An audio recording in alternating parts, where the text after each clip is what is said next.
It's like walking on eggshells. That's what you're going to hear from some of the people living in Mesa Terrace condominiums who say they spend hundreds of dollars in HOA violations. It has them asking, is my HOA crazy?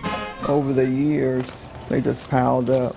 Arlene Willis is talking about the violations, fees, and warnings she says came from the HOA, like $50 for the empty pot on her balcony. It's ridiculous. All the patios are empty. $100 for carpet cleaner hoses upstairs. He asked if he could run it through the upstairs window, and they told him no. The $70 administrative fee here, an expensive parking violation there. As you can see right here, there's no line whatsoever. Son Chris says he's been towed. And if you're an inch on the line, or what seems to be a line, you get towed a $150 fine. And those don't include the late fees, administrative fees, and collection fees. Arlene says she was on disability after a car accident and an illness. She got behind on HOA payments. Those added fees alone, more than $7,000.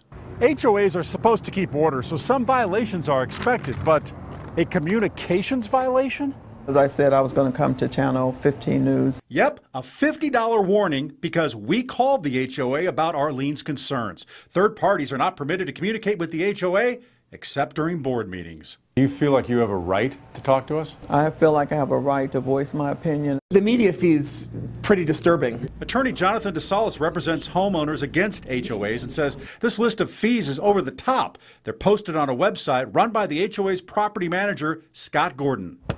Mr. Gordon? We couldn't find Gordon around, but he could likely see us. 1, 2, 3, 4, 5 cameras right here. And we found plenty of other residents We paid $1,000 our first month. moaning about those fees. Leaving my flip-flop on the patio. They parked back here, so we got a $170 fine. There's no talking about it. It just shows up in your mailbox. In an email, the HOA says every homeowner has the opportunity to file an appeal. They say they've spent years reviewing, refining, and implementing HOA policies. The fees are determined by the type of violation and number of violations. That registered cars are given the opportunity to move the vehicle before it's towed.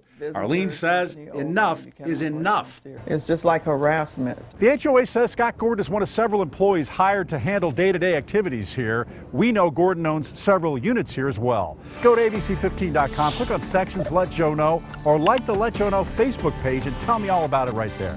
I'm investigator Joe Ducey. If you've got a problem, let me know.